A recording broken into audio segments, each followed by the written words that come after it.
हमारी गैलेक्सी कैसे बनी? एक रोमांचक कहानी बहुत समय पहले, जब न समय था, न कोई तारे, न ग्रह और न ही आकाश गंगाएं, केवल अंधकार और ऊर्जा का एक अथाह समुद्र था।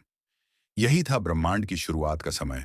करीब 13.8 अरब वर्ष पहले एक महाविस्फोट बिग बैंग हुआ, जिसने समय, स्थान और पदार्थ की रचना की। इसी विस्फोट के साथ शुरू हुई एक अद्भुत यात्रा, हमारी आकाशगंगा मिल्की वे के बनने की कहानी। ब्रह्मांड की शुरुआत बिग बैंग के बाद ब्रह्मांड बहुत गर्म और घना था। इसमें केवल सबसे हल्के तत्व मौजूद थे, हाइड्रोजन और हीलियम। समय के साथ ब्रह्मांड का विस्तार होता गया और तापमान गिरने लगा। कुछ लाख साल बाद जब तापमान काफी कम हो गया, तो परमाणु बनने लगे और प्रकाश ब्रह्मांड में स्वतंत्र रूप से घूमने लगा। इसे ही रिकम्बिनेशन युग कहते हैं।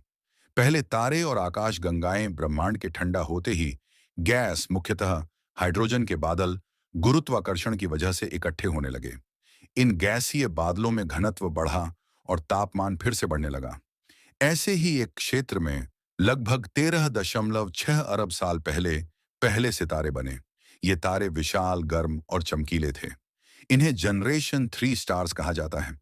जब ये तारे अपने जीवन के अंत तक पहुंचे, तो ये विस्फोट सुपरनोवा के जरिए भारी तत्वों जैसे कार्बन, ऑक्सीजन और लोहा को अंतरिक्ष में फैला गए। इन भारी तत्वों ने आगे आने वाले तारों, ग्रहों की नींव रखी।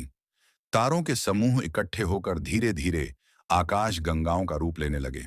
इसी प्रक्रिया से हमारी मिल्की वे आकाश गंगा की नींव पड़ी। मिल्की वे का जन्म करीब 13.6 अरब साल पहले मिल्की वे के बीज बोए गए। यह प्रक्रिया अचानक नहीं हुई, बल्कि अरबों वर्षों तक चली। कई छोटे गैसीय बादल और बौनी आकाशगंगाएं आपस में टकराकर मिलती रहीं, जिससे मिल्की वे का आकार धीरे धीरे बढ़ता गया। मिल्की वे के केंद्र में एक विशाल ब्लैक होल सुपरमैसिव है, जिसका नाम है सैजिटेरियस ए स्टार। वैज्ञानिक मानते हैं कि यही ब्लैक होल हमारे आकाश गंगा को जोड़कर रखता है। धीरे धीरे तारे, गैस और धूल इसके चारों ओर चक्कर काटने लगे और एक घूर्णन डिस्क का निर्माण हुआ। इसी डिस्क से बने हमारे सौरमंडल के लिए जरूरी तारे और ग्रह। मिल्की वे की संरचना, मिल्की वे एक स्पाइरल घूर्णन आकाशगंगा है, जिसमें 4 प्रमुख भुजाएं, आर्म्स हैं: नॉर्मा, स्कुटम कैंटोरस, सेजिटेरियस और पर्सियस आर्म्स। हमारा सौरमंडल ओरियन आर्म नामक एक छोटी भुजा में स्थित है, जो सेजिटेरियस और पर्सियस के बीच है। मिल्की वे में लगभग 100 से 400 अरब तारे हैं और इसका व्यास करीब 1 लाख प्रकाश वर्ष है। ये एक छपटी डिस्क की तरह है, जिसके केंद्र में एक मोटा, चमकदार हिस्सा होता है, जिसे बल्ज कहते हैं। इस पूरी संरचना को डार्क मैटर नामक एक रहस्यमयी तत्व बांध कर रखता है, जो दिखता नहीं लेकिन गुरुत्वाकर्षण प्रदान करता है। हमारी सौर प्रणाली की उत्पत्ति करीब 4.6 अरब साल पहले मिल्की वे की एक भुजा में एक विशाल गैसीय बादल ने गुरुत्वाकर्षण से सिकुड़ना शुरू किया। इस बादल में एक सुपरनोवा विस्फोट की लहर पहुंची, जिससे बादल और अस्थिर हो गया।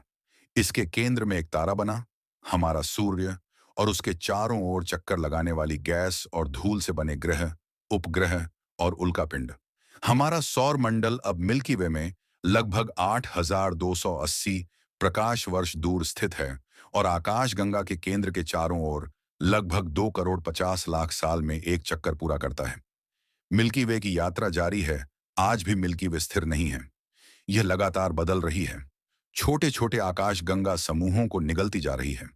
हमारी निकटतम पड़ोसी आकाशगंगा एंड्रोमेडा भी धीरे धीरे हमारी ओर बढ़ रही है और वैज्ञानिकों का अनुमान है कि करीब 4 से 5 अरब साल बाद दोनों टकराएंगी और एक नई विशाल अंडाकार आकाशगंगा बनाएंगी, जिसे कुछ लोग मिल्क ड्रोमेडा कहने का सुझाव देते हैं। निष्कर्ष: हमारी आकाशगंगा की कहानी केवल तारों और गैसों की कहानी नहीं है, बल्कि यह एक समय, ऊर्जा, रचना और विनाश की चक्रवातीय कथा है। अरबों सालों में बनने वाली यह अद्भुत संरचना, जिसमें हम रहते हैं, ब्रह्मांड की सबसे सुंदर रचनाओं में से एक है। मिल्की वे की कहानी हमें सिखाती है कि हर चीज एक प्रक्रिया का हिस्सा है, चाहे वह एक छोटा सा धूलकण हो, एक तारा हो या फिर इंसान। और हम सब उसी ब्रह्मांडीय धूल से बने हैं, जिसने कभी एक सितारे के दिल में जलकर जन्म लिया था। हमारी कहानी अब समाप्त होती है दोस्तों। अगर आप चैनल पर नए हैं तो वीडियो को एक लाइक और चैनल को सब्सक्राइब कर दो, आपकी दिलचस्प स्टोरी आप तक पहुंच सके।